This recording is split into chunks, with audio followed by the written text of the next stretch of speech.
नमस्ते। आपका अरविंद गणेश दामले चैनल में स्वागत है। मैं अरविंद दामले प्रस्तुत करता हूँ दासबोध। 7वें दशक के 5वें समास में मैं एक हूँ और बाकी सब दूसरे हैं, ऐसा अलगपन की कल्पना और वो कैसे गलत है ये बताया गया है। एक और बाकी सब अलग अलग, इसे द्वैत कहा गया है। यह हमारी वृत्तियों के कारण होता है। अलग की कल्पना से हम अलग लगते हैं। ये कल्पना निकल जाए तो सब एक हैं, इसका यानी ब्रह्म का अनुभव हो सकता है। हर व्यक्ति एक दूसरे से अलग है और ब्रह्म से भी अलग है ये कल्पना। ये सब एक ही है, ये सत्य है। अगर आप इस चैनल को पसंद करें तो इसे सब्सक्राइब करें, लाइक करें, शेयर करें और बेल आइकॉन को दबाएं। दशक 7, समास 5, द्वैत कल्पना निरसन।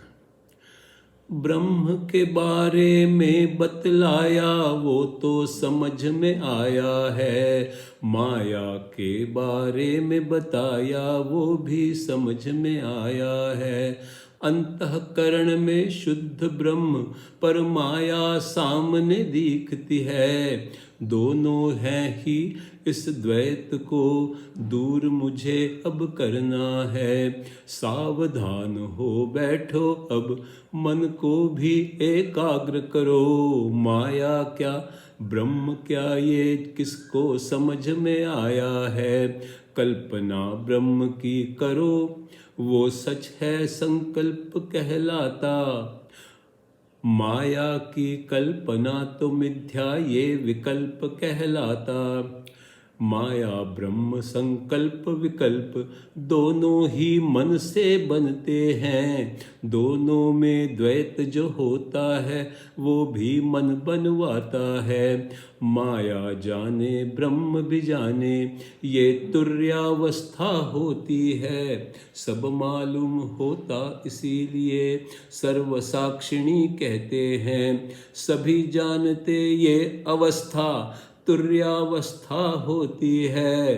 पर सभी तो कुछ है ही नहीं, फिर कौन है ये जानना है। संकल्प विकल्प दोनों ही मन से बनाए जाते हैं। मन ही मिथ्या हो तो फिर जान कौन ये सकता है। साक्षीपन चैतन्य सत्ता माया के ही कारण है। ब्रह्म के ये गुण है ऐसा व्यर्थ ही सारे कहते हैं। माया सच्ची लगे तभी तक साक्षात्कार हो सकता है। माया अविद्या नष्ट हुए सब द्वैत समाप्त हो जाता है। मन सर्व साक्षी बनने पर वो सर्वव्यापक बन जाता है। तुर्या का ज्ञान समाप्त होकर उन्मनी अवस्था आती है। द्वैत का अनुभव मन को हो वो मन जब उन्मन बनता है। द्वैत अद्वैत सारा विचार मन को छोड़े देता है। द्वैत अद्वैत दोनों ही वृत्ति के ही कारण है। वृत्ति विहीन मन बन जाता द्वैत का पता न चलता है। वृत्ति रहित जो भी ज्ञान है संतोष हमें दे सकता है। माया ब्रह्म दोनों का फिर चिंतन समाप्त हो जाता है। मन की कल्पना से माया ब्रह्म दोनों ही बन जाते हैं। ब्रह्म कल्पना रहित है ये सब ज्ञानी कहते रहते हैं। मन बुद्धि से परे ब्रह्म कल्पना वहाँ न पहुँचती है। ब्रह्म का अनुभव आया तो द्वैत नहीं बच सकता है। द्वैत का अनुभव आता तो ब्रह्म का अनुभव ना होता। ब्रह्म का अनुभव आए तो द्वैत का अनुभव ना होता। घट का घर का बाहर का आकाश घटमट ये कारण है। माया सच्ची लगे तो निर्गुण में भी गुण आ जाते हैं।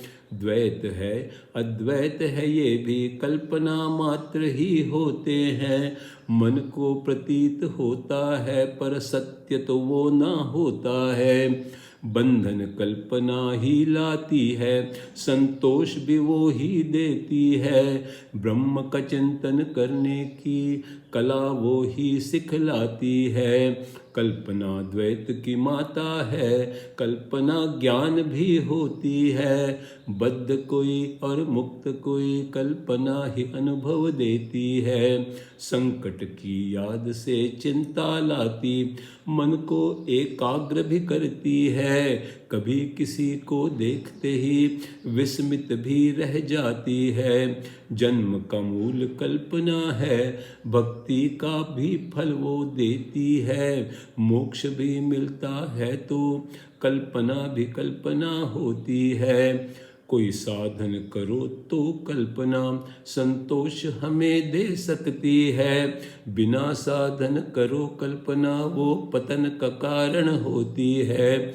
इसी कारण हर चीज की जड़ कल्पना ही केवल होती है। कल्पना निकाल फेंको तो ब्रह्म प्राप्ति हो सकती है। श्रवण मनन निधिध्यास सभी से संतोष हमें मिल जाता है। कल्पना मिथ्या है केवल वो एहसास हो जाता है। ब्रह्म स्वरूप के अनुभव से कल्पना नष्ट हो जाती है। सूरज की किरणें से जो अंधियारा गुम हो जाता है। ज्ञान के प्रकाश में कल्पना और मिथ्या नष्ट हो जाते हैं। कल्पना नष्ट होते ही सारा द्वैत नष्ट हो जाता है। बाण से बाण काटते हैं, मृग से मृग पकड़वाते हैं। वैसे ही कल्पना से ही हम कल्पना नष्ट कर सकते हैं। शुद्ध कल्पना से अशुद्ध शबल कल्पना नष्ट हो जाती है। सावधान हो सुनो ये कैसे कैसे होता है। निर्गुण स्वरूप स्थिर रखती स्वस्वरूप ना भुलाती है। कल्पना ऐसी हो तो वह शुद्ध कल्पना होती है। अद्वैत कल्पना आती है तो द्वैत नष्ट हो जाता है। द्वैत कल्पना जाती है तो शबल नष्ट हो जाता है। शबल कल्पना जाती है तो शुद्ध ही बाकी रहती है। एक कल्पना दूजी को दूर भगाया करती है। शुद्ध कल्पना की कल्पना स्वस्वरूप ही होती है। कल्पना स्वरूप की करने पर हम समा उसी में जाते हैं। कल्पना दृश्य की मिथ्या है ये समझ में जब आता है। स्वस्वरूप में वो व्यक्ति स्वयं लीन हो जाता है। आत्मस्वरूप के सिवा कुछ सत्य नहीं ये निश्चित है। समझ में ये आए तो शबल कल्पना जाती है। दृश्य मिथ्या इस बात का निश्चय जब निश्चय ना रहता है उसी समय फिर द्वैत कहीं से जीवन में आ जाता है। सूरज डूबता है तो फिर उजियाला गायब होता है। ऐसा लगता है कि वहाँ अंधियारा ही अंधियारा है। ज्ञान मलिन हो जाने पर अज्ञान प्रबल हो जाता है। ज्ञान प्रबल रहे इस हेतु कुछ श्रवण हमेशा करना है। संशय दूर करने के हेतु बस अब एक बताना है। मन को लगता द्वैत है क्योंकि मन और मैं अलग लगता है। संदेह जो था वो दूर हुआ अब इतना ही बाकी है। सावधान हो सुनिए श्रोता अब आगे क्या कहना है। श्री राम।